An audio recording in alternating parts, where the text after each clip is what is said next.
Now, the greatest radio shows of all time. Suspense. The Shadow Node. Washington calling David Harding, Counter Spy. Classic radio theater. The Great Gildersleeve. Fibber McGee and Molly. Dragnet. Gunsmoke. The Lone Ranger. Now, step back into a time machine with your host, Wyatt Cox. Good evening, friends of the Inner Sanctum. The last great Western with a big-name star, Jimmy Stewart as the six-shooter. This episode was originally broadcast on this date back in 1954, 68 years ago today. It's entitled The Apron Faced Sorrel. And we thank you for tuning in on this Monday. This is the 7th day of February, 38th day of the year. We have 327 days remaining until we get to 2023. The strongest in a series of earthquakes struck New Madrid, Missouri in 1812. Long-distance service inaugurated on this date in 1892 as the first call was connected between New York and Chicago. A fire in Baltimore destroyed over 1,500 buildings in 30 hours. Charlie Chaplin first appeared as the Tramp on this date in 1914. The film Kid Auto Races at Venice, released at Keystone Studios. Premiering on this date in New York City in 1940, Walt Disney's Pinocchio. Ukulele Ike Cliff Edwards was Jiminy Cricket. The film, a critical success, an icon today, but due to World War II, the film lost over $1 million in 1940 money. That would be a whole bunch more today. General Dwight D. Eisenhower resigned as Army Chief of Staff in 1948, succeeded by General Omar Bradley. He would eventually become President Eisenhower. The U.S. government banned all Cuban imports and exports in 1962. The Beatles arrived on their first visit to the U.S. on this date in 1964. Who came up with the name Beatles, and what does it really mean? John thought of the name Beatles, and he'll tell you about it now. It means Beatles, doesn't it? You know, that's just a name. You know, like shoe. Imagine the shoes. You see, we could have been called the Shoes for all you know. I got every Beatle record at home. Every Beatle record. Yeah, we didn't get to see it. What kind of police protection? Yeah, I didn't like to get a piece of the Beatles. I don't know where they got it out of here. There have been huge crowds of teenage girls outside complaining that they don't want to mob you, they just want to speak to you. What do you think about this? Do you want to talk to them? Well, have you ever tried talking to about 200 people at once? We'd love to, you know. If we all wave and somebody always says, stop that waving, you're inciting them. Crazy day in New York City on this date when the Beatles arrived in 1964. The Senate voted 77-0 to approve Senate Resolution Senate Res 60 and establish a select committee to investigate Watergate on this date in 1973. The chairman, North Carolina Senator Samuel James Sam Ervin. The questions that have been raised in the wake of the June 17 break-in strike at the very undergirding of our democracy. If the many allegations made to this date are true, then the burglars who broke into the headquarters of the Democratic National Committee at Watergate were in effect breaking into the home of every citizen of the United States. And if these allegations proved to be true, what they were seeking to steal was not the jewels, money, or other property of American citizens, but something much more valuable, their most precious heritage, the right to vote in a free election. Sam Ervin, the Southern man with the bushy eyebrows, heading the Watergate Select Committee on this date in 1973. The official city anthem of New York City on this date in 1985, chosen as New York, New York. Baby Doc Jean-Claude Duvalier, the president of Haiti, removed on an Air Force plane in 1986 to the celebration of citizens. It is as if the city has awakened from a long dream. Everybody's in the street, everybody's happy and just shouting joy that the Duvalier regime has taken an end. Everybody's happy and everybody's just showing it off. The Baby Doc Duvalier regime ended on this date in 1986. The European Union formed in 1992 on this date. Ramzi Youssef, the alleged mastermind of the 1993 World Trade Center bombing, arrested in Islamabad, Pakistan in 1995. Some people don't remember. We are so concerned about the bombing in the planes in the 2001, we forget that there was a 1993 bombing in the World Trade Center that didn't succeed in bringing the building down. That was the whole target.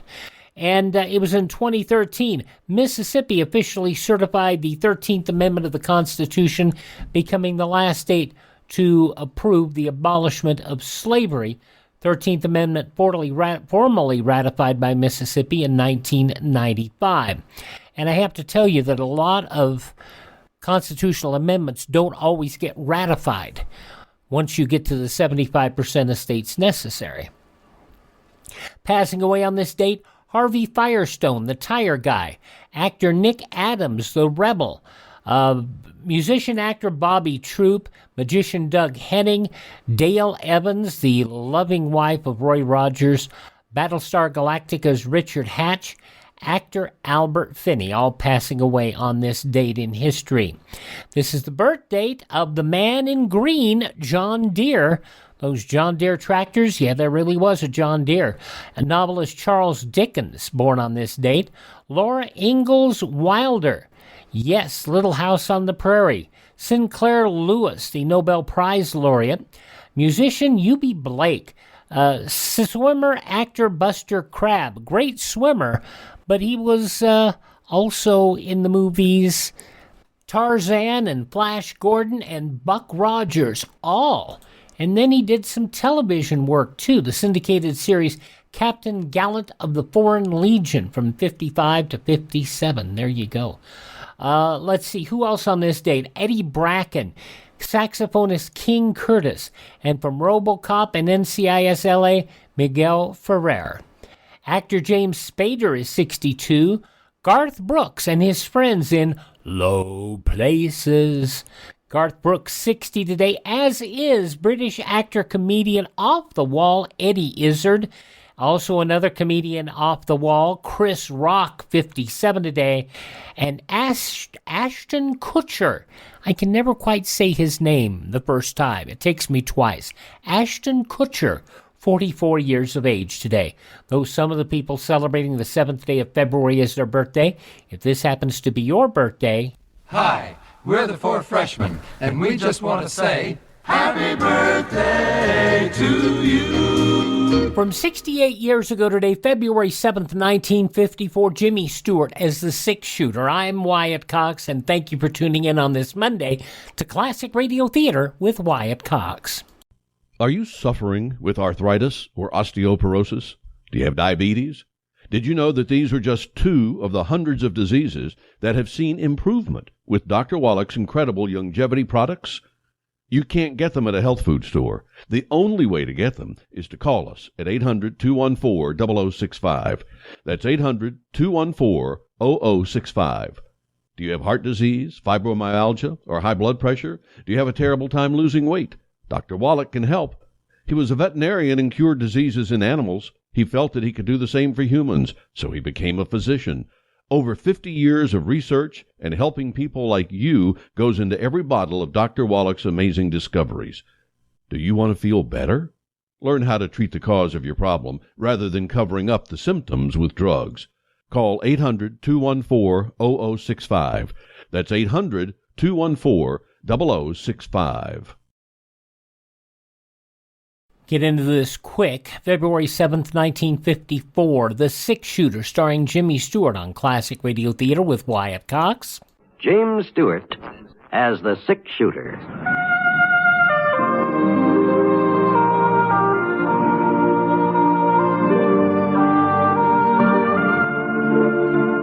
The man in the saddle is angular and long-legged.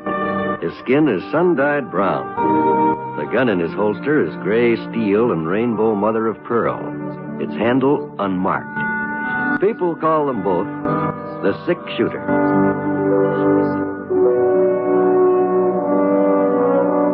The NBC Radio Network presents James Stewart as the Six-Shooter, a transcribed series of radio dramas based on the life of Britt Ponsett, the Texas plainsman who wandered through the Western Territories.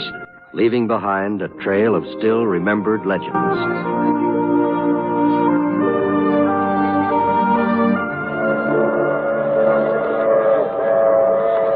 The 2 p.m. from Chicago wasn't more than, about 45 minutes late. That was practically a record for this time of year, what with the spring floods and all. Of course, later on in the summer, when things had dried up, it was more than likely the train had hit Russville right on schedule. Once in a while, anyway. I climbed down from the buckboard Paul Poindexter had lent me and walked over to the platform. I guess I'd be able to recognize Clay Fanton, even though I'd never seen him before. It stood to reason that there wouldn't be more than one 16-year-old boy getting off at Russville Station, and Clay's mother had sent along a pretty complete description. He 5'7", thin, gangly, sandy hair, and a V-shaped scar on his forehead. The train had stopped now, and the conductor lowered some iron steps. The first person to step down was a drummer holding a big tapestry valise crammed full of samples. Behind him there were 2 ladies. They didn't have any suitcases, just boxes, so I figured they'd only been as far as Fort Davidson on a shopping spree. After them, there didn't seem to be anybody else at all. Well, now, I'm sure that letter had said Clay'd be arriving on the 22nd. Say, mister. Yep? This is the Tuesday train, isn't it? What day do you think it was? Oh, I know it's Tuesday, but sometimes, well, I was wondering if this could be Monday's train. I mean, you're not a day late, are you? Well, of course we're not a day late. We're right on time, practically. Uh-huh. Well, I was supposed to meet a young fellow traveling with you, about 16. He was... Mr. Ponson? Clay? Yes, sir. Yeah, I didn't see you get off. I was riding in the last car. It took me a couple of minutes to get my things together. This the fellow you were looking for, mister? That's right. Thanks very much. What? Buckboard's right over here, Clay. Here, let me give you a hand of that suitcase. Oh, it's not very heavy. I can manage. Have a good trip. Yes, sir. Just fine. All right. Well, here, you put your bag right behind the seat here. Okay. You want to drive? Huh? Well, you can handle the buckboard, can't you? Sure. Yeah, well, Annie's real gentle. No sense being scared of her. I'm not scared, Mr. Ponson. All right. I'm not scared of anything. All right, Clay. It's just that I don't know the way to the ranch, so maybe you'd better... Yeah. I didn't think of that. Well, come on, hop aboard. All right, you all settled? Yes, sir. All right, Annie, come on. Let's go. Come on, Annie. Come on.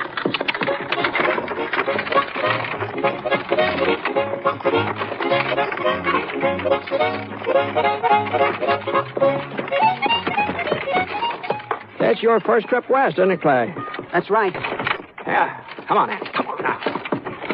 You know, you must have done some pretty smooth talking to persuade your ma to let you come out here all by yourself.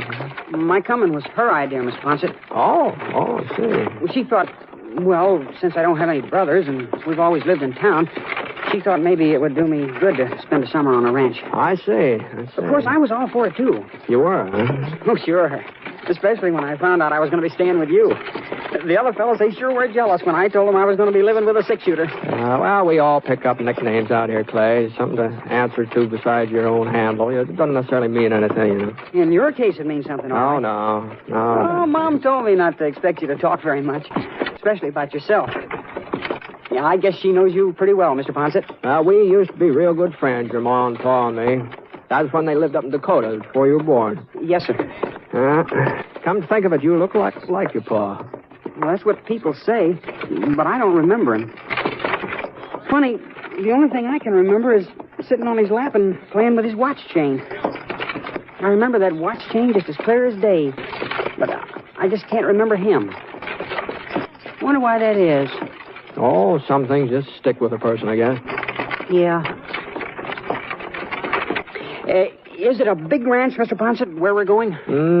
No, it's not good. Mr. Poindexter, he's the owner. Oh, he's got 500 head of cattle and a couple thousand acres, that's all. It sounds pretty big to me. That's all. What you're used to, I reckon. Yes, sir.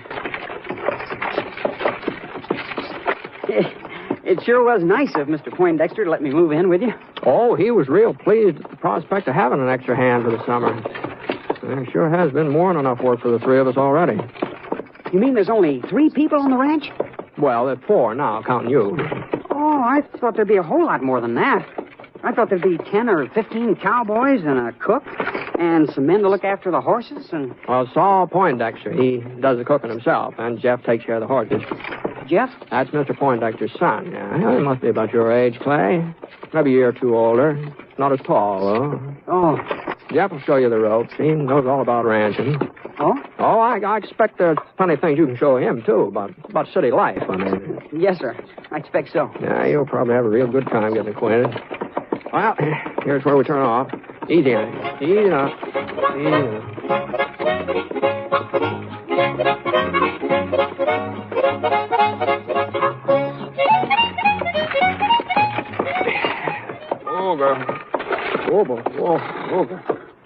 Well, I didn't expect you back so soon, Brett. Yeah, train was earlier than usual. Clay, that's Mr. Poindexter here. How do you do, sir? Pleased to meet you, son. Well, come on. Jump down here so that I can get a look at you. Yes, sir. Let's see here now. Well, not much meat on your bones, but we'll soon take care of that. That's the bunkhouse over there, Clay. You can start getting settled while I unhitch Annie here. All right, Mr. Ponce. No. Hold on a minute, Brett. What? There's no reason why Clay can't unhitch the buckboard. This is as good a time as any for him to start learning his chores. Oh, whatever you say, Saul. Think you can manage, Clay? I guess so. Jeff will give you a hand. Jeff! Jeff! Where in thunder are you? In the barn, boy. Well, get out here. I'm fixing that trailer you busted yesterday. I don't care what you're doing. I say get out here. You think I'm hollering just to exercise my lungs? Okay, keep your shirt on. Fine way for a son to talk to his father. Just see that you don't follow his example, Clay. No, sir, I won't. Yeah, well, what's all the ruckus about? Oh, hi, Britt. Yeah? It's Clay Fanton, Jeff. Oh, howdy. Hello. I want you to help Clay unhitch the buckboard. In those duds? I've got some other clothes in my suitcase. Like mine? Well, not exactly. Feels like we'll have to take Clay into town and fix him up with some Levi's and boots. Yeah, maybe it's better. Well, if you don't mind getting them fancy pants all messed up. I don't mind. Come on in. Easy.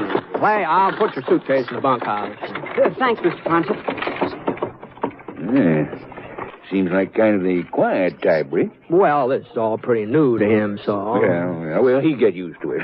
Jeff will see to that. Yeah, guess he will. Well, I better start fixing supper. I thought maybe we'd have Johnny cake tonight. How's that sound to you? Sounds fine, Saul.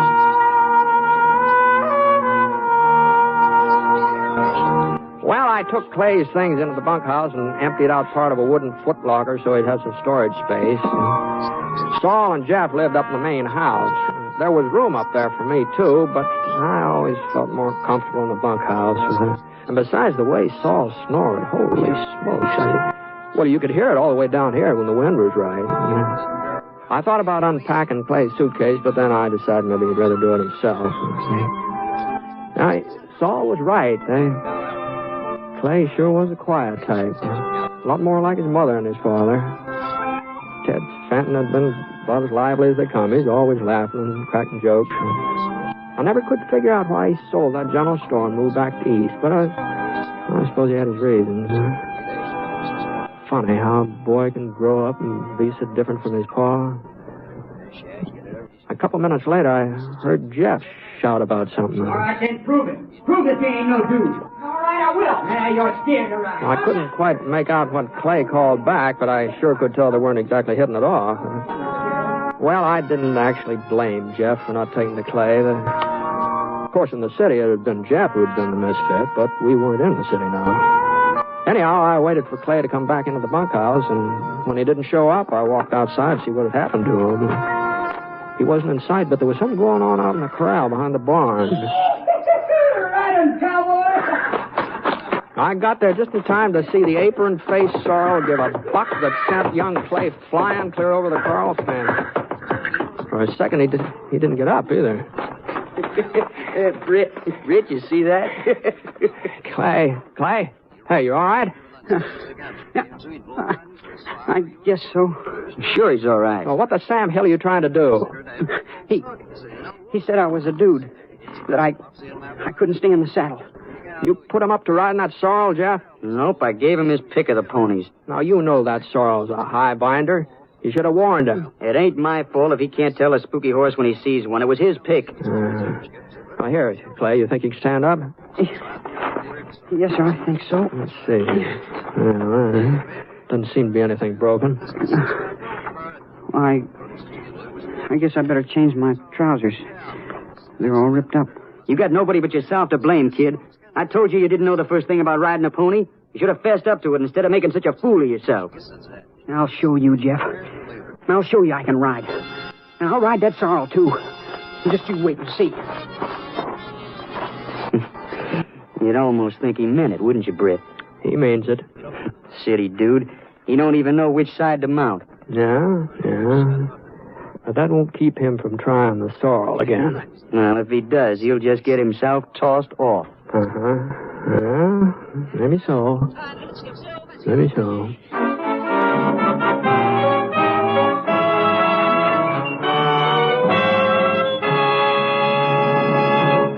February 7th, 1954, Jimmy Stewart is a six-shooter. Classic radio theater with Wyatt Cox.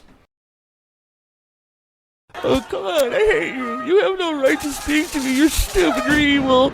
You believe in your God, guns, and gold. You shouldn't have the right to vote. We must fix this disgusting country now. We want socialism now. Whoa there, little fella. Our U.S. Constitution protects your right to say these things, even if they are drivel. Our founders believed in our inalienable rights granted by God, not some mafia. Our Bill of Rights protects your personal freedoms, your absolute right to speak to others, whether loving and kind or hateful and stupid. Utopia doesn't exist. It only destroys. Millions of innocents slaughtered by the communists in Cambodia, China, and the Union of Soviet Socialist Republics. And millions of people were gassed by Hitler's National Socialist Party. Where do you stand? Help us save the Constitution and restore our American dream. Go to SaveMyFreedom.com. That's SaveMyFreedom.com. Brought to you by the American Media Council.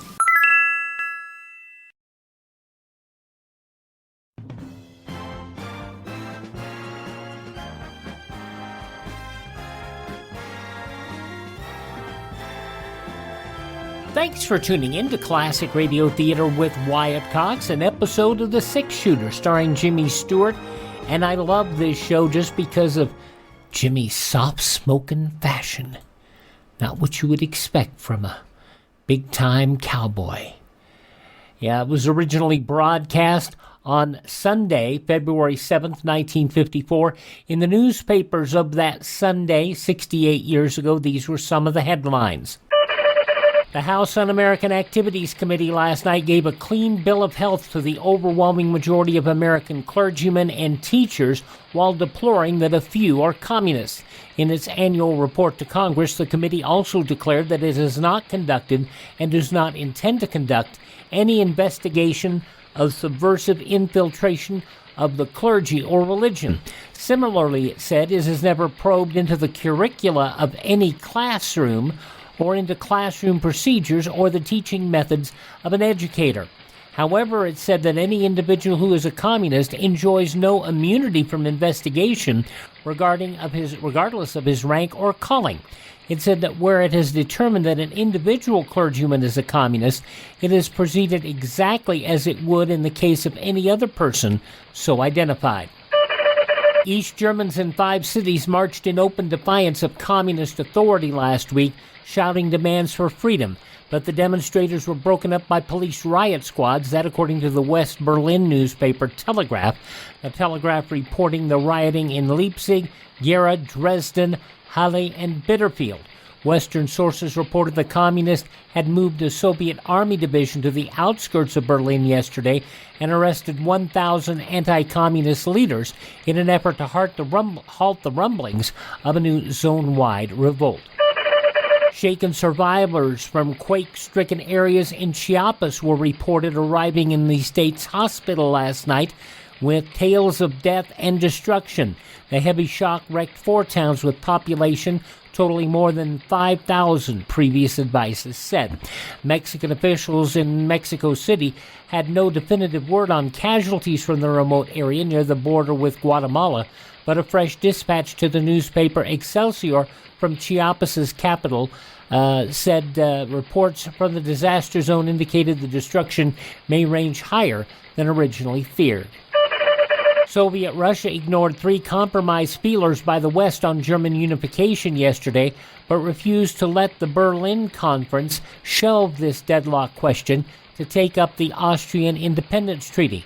Soviet Foreign Minister Molotov wound up the second fruitless week of the Big Four parley by reviving last week's Soviet demand on the Western powers to cut their occupation costs. Presidential Assistant Sherman Adams yesterday accused political sadists of trying to foist a fear deal on the nation and cut the country into depression.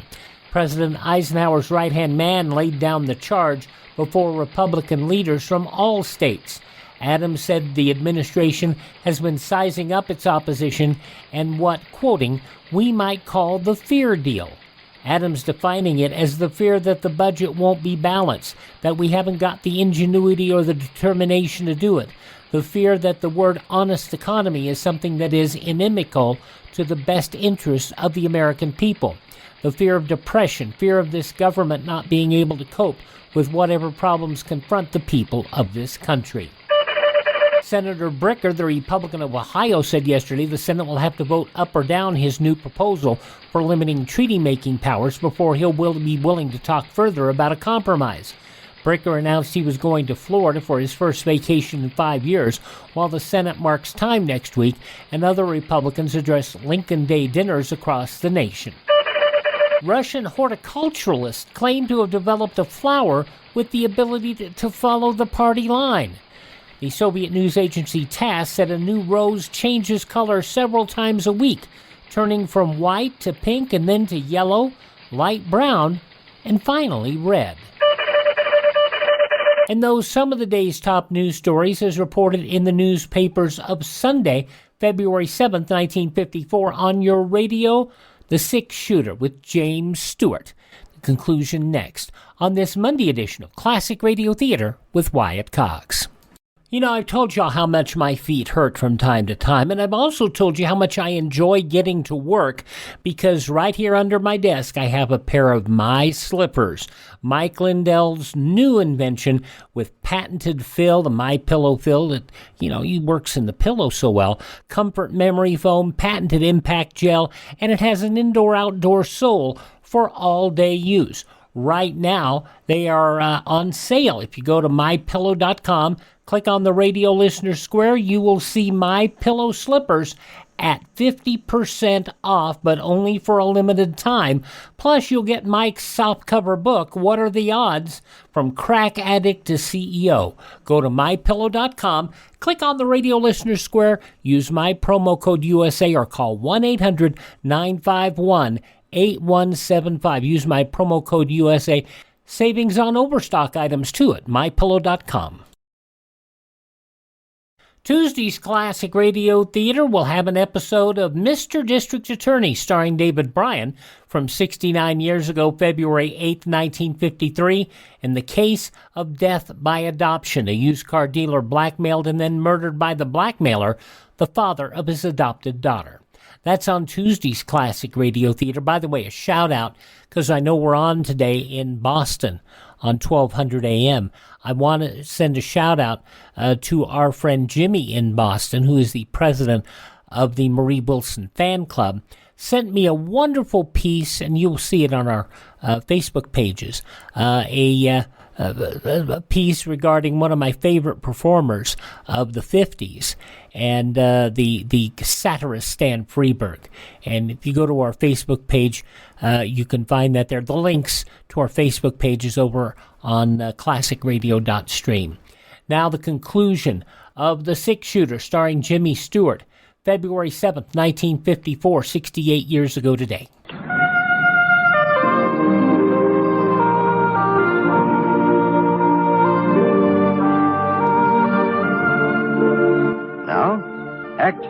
review of The Six Shooter, starring James Stewart as Britt Ponsett.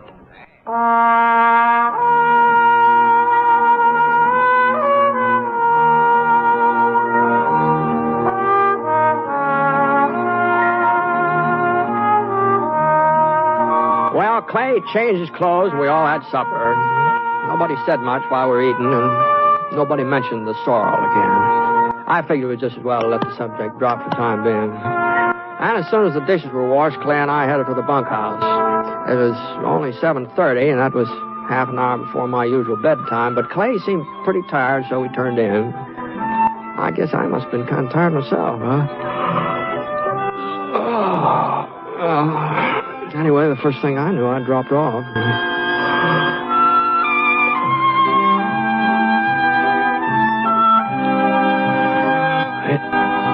It was getting on toward dawn when one of the horses down the corral was sure upset about something. I turned over and I saw that Clay's bunk was empty. Clothes were gone, too. For a second, I wondered if he'd run off. Maybe he'd tried to go home. Then I heard him coming into the bunkhouse. His face was all wet and shiny, like he'd been working up a sweat, and there were some dark stains on his pants and shirt. And he undressed and he put the clothes he'd been wearing in his suitcase. Then he crawled under the blanket on his cot and he pretended to go back to sleep. He hadn't noticed that I was awake, and I didn't see any reason for starting a conversation at 4 o'clock in the morning, so... Besides, whatever he'd been up to, probably wasn't any of my business anyway.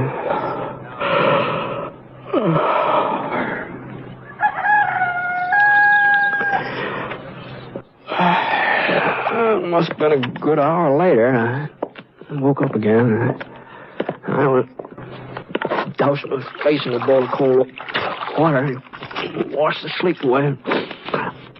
Clay drug himself out of bed and started to put on some trousers. I noticed they weren't the same ones he'd worn when he went out during the night. I didn't get a chance to say anything about it. Just then, Saul Poindexter came charging into the bunkhouse like a bull after a red shirt. Good morning, Saul.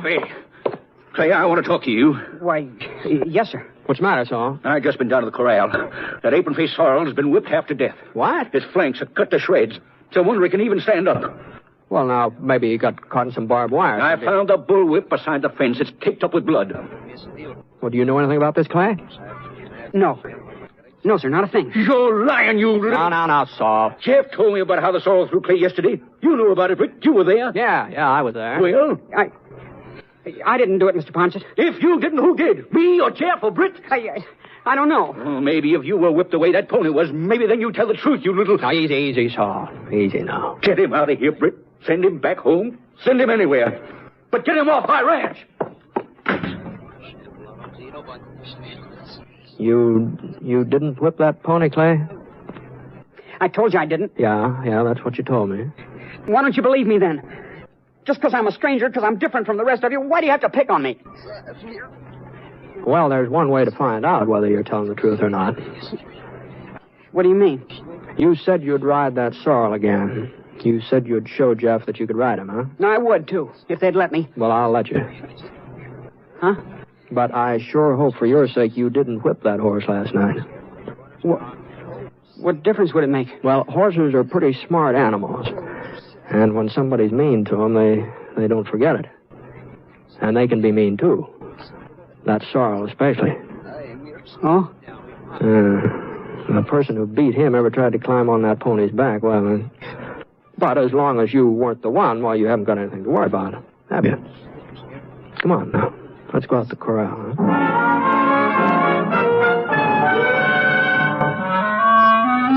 I told Jeff to saddle up the sorrel and bring him into the yard, and Clay stood beside me, his eyes pushed wide open, staring at that stable door. He didn't move a muscle until Jeff led the pony toward us. I could see the cuts on the animal's flanks, and he walked with a sore, unsteady gait. About 6 feet away, he stopped and flared his nostrils, and a little shiver jarred Clay's body. Then the sorrel let out a snort and reared. Clay caught his breath, and the pony sprang forward, almost tearing the reins out of Jeff's hands. No!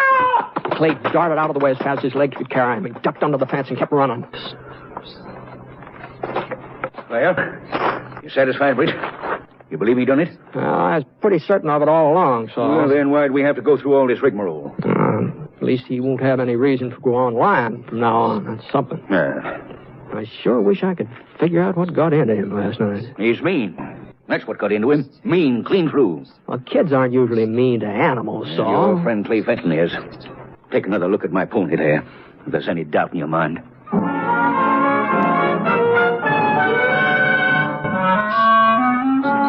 Well, we had breakfast, Saul, Jeff, and me.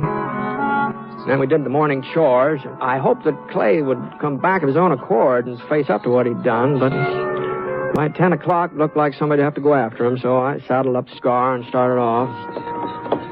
It wasn't very hard to follow Clay's tracks across the prairie, and about 30 minutes later, I caught up with him. He'd stopped to rest in the shade of a chalk boulder, and he'd been too tired to stay awake. Whoa, Scar. Whoa. Whoa, boy. Easy. Clay? Come on, Clay. Huh? Oh. Yeah. All right, you ready to get back to the ranch? I can't. Well, you'll have to come back sooner or later, even if you don't stay, even if it's just to get your things. They know it was me that whipped that pony, don't they? When I ran off, that cinched it. Yeah, that cinched it. I had to whip him, Mr. Ponset. I had to. You did, huh? I didn't know it would make him meaner. I thought if I beat him good, he'd be scared of me afterwards, and he'd let me ride him. I thought he'd be scared of me the way I was scared of him. You don't know much about horses, do you, son? I know plenty. That's why I hate him. Oh? It was a horse that killed my pa. Oh, I see. We were visiting my Uncle Jack out in the country, and Pa was taking me for a horseback ride. I wasn't more than 3 years old, but he wanted me to get used to riding. And the horse threw us. Mom was watching from the front porch. She let out a scream. I told you it was funny what you remember from the time when you were a kid. Yeah? Well, I remember hearing Mom scream. I guess maybe it was the first time I ever heard her sound frightened. I guess that's why I remember. Mm-hmm. Well, afterwards, after that day I had this mark on my forehead. I must have hit against a rock. And Pa was dead. I've been scared of horses ever since. I've always hated them. Yeah. Well, I guess a lot of times folks hate what they're afraid of. That's why Mom made me come out to this ranch. I didn't want to, but she made me. She said I had to get a hold of myself and start acting like a man. And I tried, Mr. Ponset. I tried to ride that sorrel yesterday. You know I tried. Yeah? And when I couldn't hang on, well, I figured if I showed him who was boss, I figured then maybe he wouldn't throw me again. Now, whipping that pony the way you did, you could have killed him, Clay. Well, what's the difference? He's just a horse, ain't he? Uh-huh. Well, if you can't see where it was wrong, there's no point in me standing here jawing about it. So let's just... Clay. What? Yes, sir. No, don't move. No matter what happens, just don't move. What? Now do what I say. Just keep sitting the way you are. What's the matter? There's a rattlesnake edging towards your belly. Now, go on. Keep on talking. Just keep on talking like nothing's the matter. Don't try to look at him. Just go on talking. I can't. No, there's no reason to get scared yet. Now, he may shove off by you and never notice you. Just keep on talking. Keep on talking now. I can feel him on my leg. Oh, you're imagining that, Clay. He's not even touching you. Can't you kill him, Mr. Ponset? If he starts to strike, maybe I can get off a shot. But he isn't striking yet. Now, sometimes rattlers go on about their business and don't strike. Now, so you just keep sitting there. Just keep sitting there and keep talking like everything was fine. Go on, son. Now, go on. Talk. Go on. Clay did his best, but his voice sure didn't sound very strong or confident. Not that I blamed him. He was in a tough spot. And the worst of it was I just couldn't risk shooting. The snake was right between us. As long as he stayed there firing, I'd be sure to get a bullet into Clay. The rattler would just move off a foot or so, maybe. He was getting nervous now. The tip of his tail jiggled the rattles back and forth. I inched my gun out of the holster, but I still couldn't fire. And the snake started to coil, and the rattle sounded even louder. And his head swung up, and his beady eyes seemed to pop out, and he was less than a foot away from Clay's arm, and he was ready to strike if Clay had just so much as twitched. For a second, that rattler just hung in midair. And then he twisted, and he whipped toward Scar. And Scar reared, got out of the way. I could get off a shot now, but I didn't have to. Scar's hooves were saving me the trouble. They came down again and again and again until the rattler's body was half buried in the ground. And then Scar backed off, and the snake gave a flip of his tail, but the rattlers were broken. And there wasn't any sound.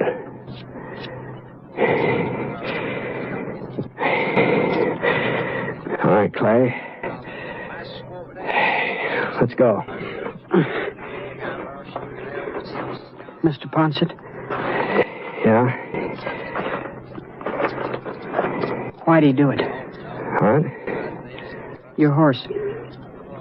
Why'd he save my life? I guess he just doesn't like rattlesnakes, that's all. The snake wasn't bothering him. He was out of the way. What's his name, Mr. Ponset? Scar. Scar? That's right. That's funny. I guess if I was a horse, that'd be my name. Well, I'd like to ask you a favor, Mr. Ponset. Go ahead. Do you think that sometime, if I stay on here this summer, sometime could I ride him? Well, if we're going to get back in time for dinner, we're going to both have to ride him right now. Here, come on, I'll hoist you up. Come on. Here.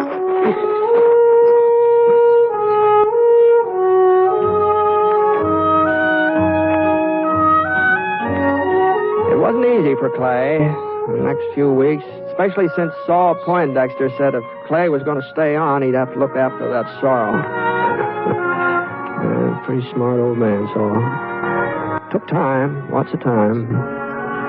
Lots of time for that pony to even let Clay come near him. But before long, the two of them were galloping all over the ranch from early morning till past supper. I guess maybe that apron-faced sorrel forgot the whipping Clay had given him. But I don't think Clay forgot it.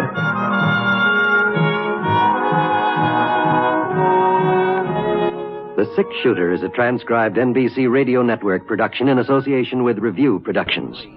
It is based on a character created by Frank Burt and is written by him. Mr. Stewart may soon be seen in the Universal International picture The Glenn Miller Story. Others in the cast were Bill Johnstone, Bert Holland, and Sam Edwards, who played the part of Clay Fenton. Special music for this program was by Basil Adlam, and the entire production is under the direction of Jack Johnstone. All characters and incidents were fictitious, and any resemblance to actual characters or incidents is purely coincidental. By the way, you'll be interested in knowing that the Six Shooter has been chosen for broadcast to our men overseas through the facilities of the Armed Forces Radio Services. This is John Wall speaking. From 68 years ago today, February 7th, 1954, The Six Shooter on Classic Radio Theater. Please visit our webpage, classicradio.stream. There you can stream our shows on demand, learn more about classic radio collecting. You can also contact me there, classicradio.stream. Don't forget that our shows are available anywhere podcasts are served, so if you miss a day, you don't have to miss a show. Just go to iHeartRadio, Spotify, Spreaker, Apple Podcasts, Google Podcasts. Just search for Classic Radio Theater with Wyatt Cox. We're also on Amazon through their Audible.